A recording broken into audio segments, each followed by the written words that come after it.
दर्शक मित्रों, कल के वीडियो के बाद आज 4.17 सीरियल नंबर का 4.17 सीरियल नंबर का जो वीडियो शूट कर रही है, ये उसी की श्रृंखला में आगे बढ़ाने का काम है। शीर्षक तो आपको पता ही है, कोविड जैसी भयंकर बीमारियों के लिए व अन्य संक्रमित रोगों के लिए यह लौकिक और पारलौकिक उपचार उपाय इस बाबत ही है पूरी श्रृंखला में। ये लौकिक तो आपको पहले बता दिए गए हैं, संसार के बारे में मोस्टली मेडिकल है, लाइफ स्टाइल है, न्यूट्रिशन वगैरह है, उसके अंदर वो पहले ही बता दिए। उसमें ये भी बताया जाता है कि कोविड जैसे भयंकर बीमारी किस प्रकार से हो रही है और ये वायरस का किस हिसाब से, किस तरीके से इसका इंजीनियरिंग किया गया और किस तरह से ये संक्रमण करता है और रोगी को मार के ही छोड़ता है। अगर बच भी जाए तो आधी जिंदगी ना मरने की रहेगी ना जिंदा रहने की रहेगी, इस प्रकार की हो जाती है। कल हमने आपको वीडियो के अंदर ये बता दिया था कि मुख्य तौर पर जो संक्रमण है ये इम्यूनिटी से कनेक्टेड है, संबंधित है। और इम्यूनिटी यानी रोग प्रतिरोधक क्षमता और उसके अलावा जो है उसका सीधा संबंध वाइटलिटी से है। वाइटलिटी और इम्यूनिटी लगभग एक से ही है, और वाइटलिटी वो सिद्धांत है जिसके अनुसार चेतन शक्ति पूरे शरीर में काम करती है, और इम्यूनिटी वो शक्ति है रोग को जो प्रतिरोध करती है, रोग से बचने का तरीका निकालती है, उसको रोग प्रतिरोधक शक्ति कहा गया है। इन दोनों का आधार जो है ये भी बताया गया था कि आपको प्राणिक ऊर्जा के साथ संबंधित है। और ये भी आपको बताया था पिछले कल के वीडियो में कि ये ऊर्जा, प्राणिक ऊर्जा कॉस्मोस से आती है, ब्रह्मांड से मिलती है जीव को, और सीधे ब्रह्मरंध्र के द्वारा यानी 10वें पूरे 10वें द्वार के ऊपर के द्वारा शरीर के अंदर प्रवेश करते हैं, बराबर प्रवेश करती रहती है, कंटिन्यूस फ्लो है इसका।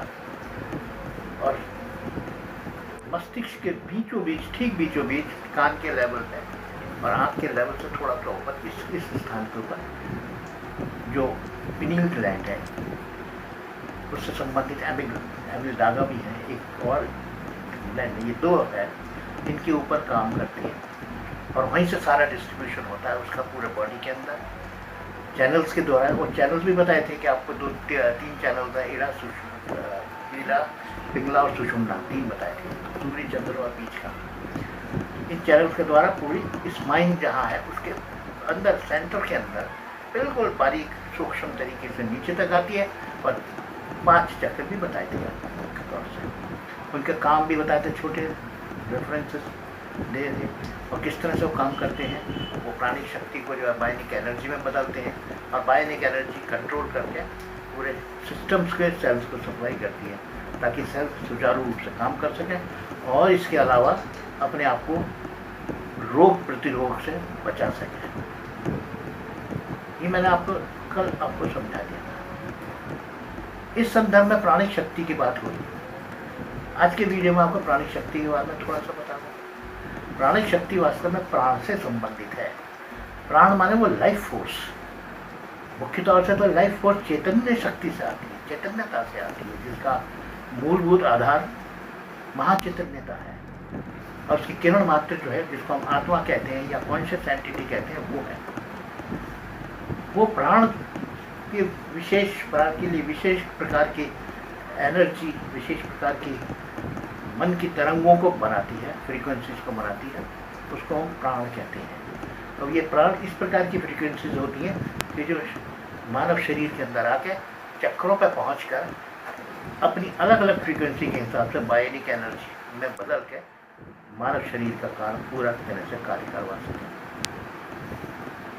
खास बात ध्यान देने की ये है कि प्राण और प्राण शक्ति दोनों अलग अलग है। प्राण उस सिस्टम के बारे में बता रहे हैं, और शक्ति जो है वो उसका काम करने का तरीका है। पूरी तरह आपको ये भी समझाया था कि ये चक्रों के आधार के ऊपर प्राणिक शक्ति जो है वो बायोनिक एनर्जी में कन्वर्ट होती है।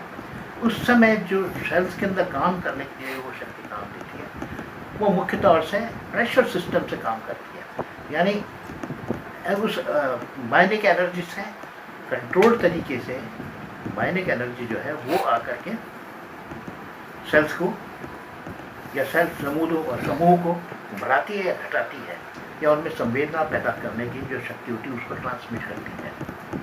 ये प्राणिक शक्ति का काम है। और जो प्रेशर सिस्टम है उसको प्राणिक वायु कहते हैं, प्राण वायु।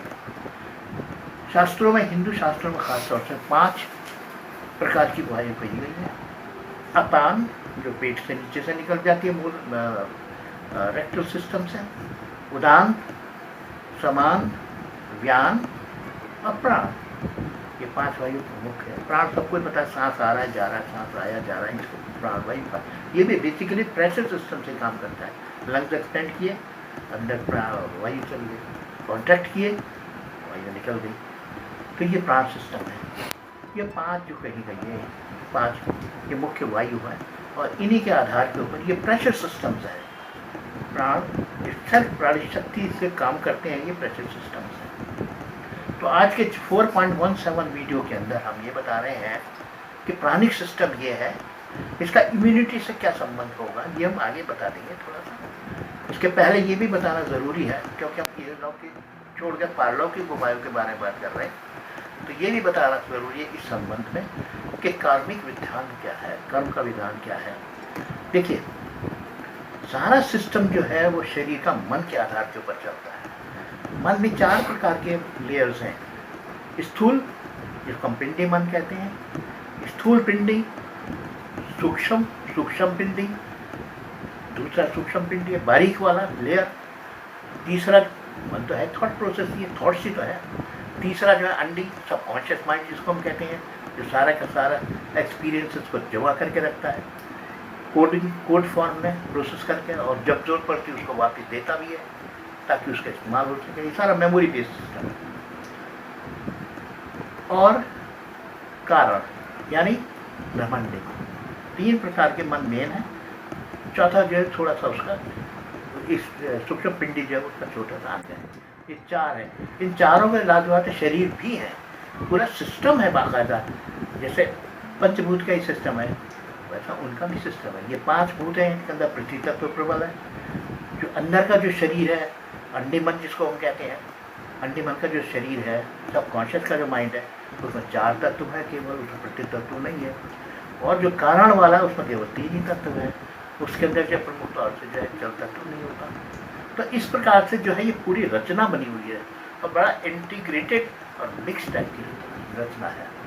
ये सारा सिस्टम रजोमयी है, मतलब एक्शन ओरिएंटेड है, बराबर कार्य हो रहा है। कार्य 1 सेकंड के लिए नहीं रुकता। आप खुद देखेंगे, सांस हम 1 सेकंड के लिए नहीं रुकते, बराबर चलता रहता है सांस। तो इसको जो सिस्टम है उसको कर्म विधान कहा गया है। कर्म विधान का मुख्य तौर से मतलब ये है कि 5 महाभूत है, पृथ्वी, मुकुट, जल, वायु, आकाश और अग्नि, 5 ही महाभूत। 5 महाकर्म भी हैं। कर्म माने रजोमयी स्थिति इनकी, इन सब एलिमेंट्स की, इनको एलिमेंट कहा गया इंग्लिश में, महाभूतों को। इन एलिमेंट्स की जो 5 कर्म टाइप के 5 प्रकार के कर्म है, सबको ही पता है। काम, क्रोध, लोभ, मद और मोह, ये हर एक का अपना अपना जो है स्पेशलाइजेशन है, हर एक उसका। ये हो गया कर्म, एक्शन करता है मन, इनके द्वारा एक्शन करता है। और किसके द्वारा करेगा? इंद्रियों के द्वारा, मोस्टली तो इंद्रियों के द्वारा। वो भी 5 है, देखने की, सुनने की, सूंघने की, चखने की और त्वचा स्पर्श करने की। इन्हीं 5 इंद्रियों के द्वारा जिसका पूरा शरीर निर्मित किया हुआ है, उसके आधार के ऊपर कर्म किया जाता है। कर्म कौन करेगा? जीवात्मा करता है। हमें लगता है कि हम काम करें, लेकिन अंदर से जो जीवात्मा है, यानी जिसके अंदर सूक्ष्म शरीर है, और पिंडी यानी स्थूल पिंडी और सूक्ष्म पिंडी, ये दोनों मन है, मस्तिष्क में है, इनके द्वारा कार्य होता है, कर्म होता है, और पूरे शरीर उसके अंदर इन्वॉल्व होता है। तो ये कर्मिक सिस्टम, मुख्य तौर से कर्म के अलावा जो है मन कर्म करता तो है, इसमें कोई शक नहीं है, पर फल की इच्छा भी रखता है, अवश्य रखता है कि भाई हमें ये काम करना तो हमें इसका ये फल मिले, ये नतीजा मिले। और बार बार वही करने पर अगर उसका प्लेजर है, अच्छी सुख मिलता है, लाभ मिलता है, किसी प्रकार का उसके अंदर गेन मिलता है उसको, तो उस हालत के अंदर जो है लिप्तता पैदा हो जाती है, इन्वॉल्वमेंट पैदा हो जाती है। ये जो है सारी की सारी जो है इन सब सिस्टम मिलकर उस जीव की प्रकृति बनाता है, किस टाइप का है, प्रवृत्ति बनाता है, उससे उसकी प्रवृत्ति माने काम करने की कैपेसिटी, काम करने का वेग, उस तरफ करने का उसका रुझान, और उसके अनुसार जो पूरा सेटअप बना हुआ है उसको प्रारब्ध कहते हैं, मैट्रिक्स को प्रारब्ध कहते हैं। इसी के आधार के ऊपर जन्म, जरा यानी बुढ़ापा, मृत्यु और पुनर्जन्म होता है दोबारा से। ये सारा का सारा जो कॉम्प्लिकेटेड सिस्टम है, बहुत ज़्यादा कॉम्प्लिकेटेड सिस्टम है, ये सब स्थूल शरीर, स्थूल पिंडी मन के द्वारा होता है। ये है कर्म का विधान, इसको हम कर्मिक विधान कहते हैं। बहुत जटिल है, मैंने तो छोटे से शब्दों में आपको समझा दिया है।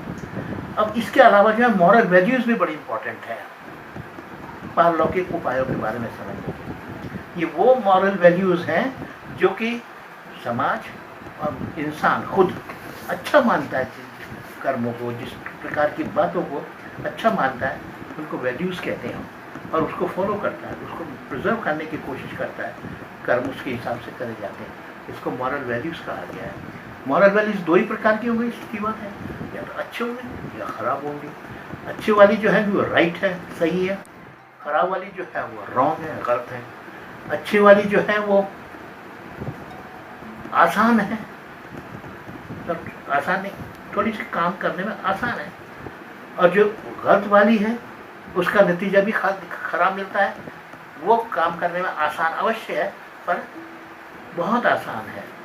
अच्छी वाली थोड़ी आसान ज़रूर है पर थोड़ी मुश्किल है। पर जो वो दूसरी वाली है, वो खराब वाली जो है, मॉरल वैल्यूज, उनसे कर्म जो बनते हैं वो निश्चित रूप से कठिन, तो आसान तो होते हैं पर थोड़े कठिन होते हैं।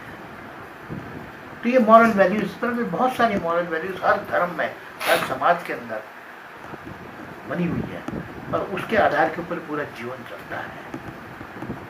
पाप पुण्य की जो डेफिनेशन है वो बेसिकली मॉरल वैल्यूज पे ही निर्भर करती है, उसी के अनुसार बनाए। सिंस हैं, ब्लेसिंग्स हैं, ये वैल्यू सिस्टम के ऊपर निर्भर करता है बेसिकली कर्म। ये सब कर्म के अंदर आ जाता है, कर्म विधान के अंदर। तो सबसे बड़ी चीज़ जो समझने की है वो ये है कि दो लेवल्स के ऊपर सारा काम होता है। एक माइक्रो लेवल पे, इंडिविजुअल लेवल पे, और एक मैक्रो लेवल पे, पूरा वातावरण, ब्रह्मांड जिसके अंदर है। ये मैक्रो लेवल पे दोनों कर्म के आधार पर चलते हैं, क्योंकि दोनों हाईली डायनेमिक है। एक मैक्रो डायनेमिक है, एक माइक्रो डायनेमिक है। कर्म ही जीवन है, कर्म ही पूजा है, ऐसा कहा गया है।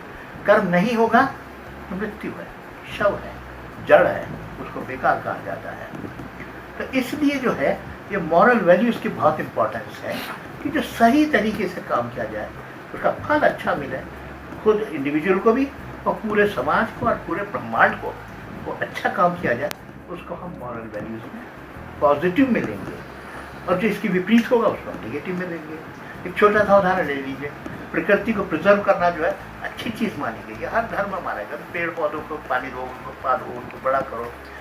जानवरों के लिए भी ये कहा गया है, जो अच्छे जानवर हैं, पेट जानवर जो हमारा फ़ायदा करते हैं, उनको दिए सेवा करो, उनको पालो, उनको आदि का भोजन पानी आदि हो। ये मॉरल वैल्यूज़ में आता है, अच्छी चीज़ है। जो है सेवा सहायता है, अच्छी चीज़ मानी गई है। कोऑपरेशन है, अच्छी चीज़ मानी गई है, अच्छी बात मानी गई है। पॉजिटिव थिंकिंग है, बहुत अच्छी बात मानी गई, क्योंकि पॉजिटिव थिंकिंग से सारा का सारा जीवन जो है पॉजिटिव तरीके से चलता है। उसके विपरीत निगेटिव थिंकिंग है, उसमें कॉन्फ्लिक्ट्स होंगे, वजन तनाव बढ़ेगा, कष्ट होंगे, नुकसान होंगे, और तरह तरह की उसमें समस्याएं पैदा होंगी। इसलिए निगेटिव वैल्यूज़ भी खराब कहेंगे, उनको खराब कहा गया है। पॉजिटिव जहाँ तक हो सके बढ़ाई जाए, कर्म उस प्रकार के करे जाए, निगेटिव अवॉइड करे जाए। और ये दो प्रकार से इसके ऊपर है, इंट्रिंसिक और एक्सट्रिंसिक। कर्म मेरा सारा का सारा इंट्रिंसिक और एक्सट्रिंसिक पर चलता है। इंट्रिंसिक कहते हैं जो जीवात्मा यानी मानव पर्सनालिटी है, उसके अंदर से आता है, हम सोचते हैं, करते हैं, ये इंट्रिंसिक हुआ। और एक्सट्रिंसिक हुआ जो बाहर से कर्म हो रहा है, मान लीजिए वायु चल रही है, आंधी आ रही है, बारिश हो रही है, ये सब कर्म विधान के अंतर्गत क्या आता है, वो नेचर के सिस्टम से आता है। उसका हमारे ऊपर क्या असर पड़ता है, हमारा उसके ऊपर क्या असर पड़ता है, म्यूचुअल इंटरेक्शन क्या होता है। ये भी मॉरल वैल्यूज़ के अंदर आता है। और मॉरल वैल्यूज़ बहुत ज़्यादा इम्पोर्टेंट इसलिए है कि जो पॉजिटिव वैल्यूज़ हैं उनसे इम्यूनिटी बढ़ने का चांसेस रहते हैं, उनसे प्राणिक शक्ति जो है वो सही तरीके से काम कर सकती है। और जो नेगेटिव वाली है उसके अंदर जो है प्राणिक सिस्टम प्रॉपर्ली काम नहीं करता और लाभ जाता है कि इम्यूनिटी उससे कम होती चली जाती है और रोग प्रतिरोधक क्षमता जो है, जो बाहर से रोग आते हैं शरीर के अंदर जीवाणु के द्वारा, बैक्टीरिया के द्वारा या वायरस के द्वारा है, उनको जो है नुकसान पहुंचाने की कैपेसिटी बहुत ज़्यादा बढ़ जाती है। तो मॉरल वैल्यूज़ भी बहुत अच्छी है, जिनकी मॉरल लाइफ होती है उनको आसानी से ये चीज़ें सताती नहीं, उनके ऊपर संक्रमण ढंग नहीं होता। एक मॉरल वैल्यू छोटी सी है कि अपनी हेल्थ की केयर करो, अपने स्वास्थ्य की रक्षा करो, उसके नियम है बाकायदा पहले ही बताएंगे, वो पूरा करो, वो पॉजिटिव है। इग्नोर करेंगे नेगेटिव है। तो इस प्रकार से जीवन शैली बड़ी इंपॉर्टेंट हो जाती है और उसके अनुसार अगर आदमी जीवन चलाता है तो उसका सीधा संबंध इम्यूनिटी से है, यानी वाइटलिटी से है। ये दोनों कॉन्सेप्ट अच्छी तरह से क्लियर हो जाए, इसके लिए ये सब बात बताई गई है। आगे भी फिर इसके बारे में कोई चर्चा होगी, रेफरेंस आएगा तो बता देंगे। और इस सारे के सारे रेफरेंस में कॉन्टेक्स्ट है, इस बैकग्राउंड के आधार के ऊपर हम अगली बार अगले वीडियो के अंदर आपको बताएंगे कि 8 प्रकार के जो पारलौकिक उपाय हैं मुख्य तौर पर उनके ग्रुप्स हैं वो कौन कौन से हैं। अगर उनको अपनाते हैं, आप लोग यूज़ करते हैं, सारा खेल करने का है, समझ के करने का है, ये नहीं कि समझ के बैठ गए, करने का है, जीवन में अपनाते हैं तो निश्चित रूप से कोविड जैसी भयंकर संक्रमणों से बचने का चांस हो जाता है। और अगर उनका अटैक हो भी गया तो रिकवरी का चांस बहुत अच्छा होता है। नंबर 3, उनसे डैमेज कम से कम होता है शरीर के ऊपर। ये तीनों बातें बहुत ज़रूरी हैं। तो इसलिए जो है अगला वीडियो बहुत ज़्यादा इंटरेस्टिंग हो जाएगा आपके लिए। उनमें बहुत सी बातें आपको पता नहीं है, इसमें कोई शक नहीं, पर कोई करता नहीं, करवाता नहीं। इसलिए जो है वो अगले वीडियोज़ के अंदर हम आपको ये बात बताएंगे। और अगले वीडियो श्रृंखला के अंदर वो 8 के 8 किस प्रकार के हैं वो आपको बताया जाएगा, ताकि आपके ज्ञान उस ओर बढ़े और आप उस ओर आपका जीवन में अपना कर उसको इस प्रकार की समस्या को का समाधान निकाल सकें और कर सकें और पूरा परिवार और समाज को भी करवा सकें। इतने इस वीडियो के बाद इस वीडियो को इतना ही बस आज के लिए, बाकी अगले वीडियो तक के लिए अलविदा। धन्यवाद। आपने देखा, वीडियो को सब्सक्राइब करिए, उसको शेयर करिए आगे से आगे, ताकि औरों का भी जानकारी बढ़े, औरों को भी ज्ञान प्राप्त हो, उनको भी उत्साह मिले कि हम भी ये काम करें। इस तरह बहुत कम वीडियोज़ आपको उत्साहवर्धक वाले मिलेंगे, तो इसलिए जो है उसको आगे शेयर करिए, सब्सक्राइब करिए, लाइक करिए, कमेंट्स भी दीजिए, ज़रूरी है चीज़, तभी तो हम आपका आपस का इंटरेक्शन होगा। और इंटरेक्शन होने का बहुत से डाउट्स भी क्लियर होंगे, कन्फ्यूजन भी क्लियर होगा, बहुत जगह पर कन्फ्यूजन रहता है। तो इसलिए अगले वीडियो को ध्यानपूर्वक देखिएगा और आपको इनवाइट करते हैं, उसके लिए वेलकम करते हैं कि आप उसका तैयार रहिए। वो भी बहुत जल्दी 2-4 रोज में अपलोड कर दिया जाएगा। नमस्कार।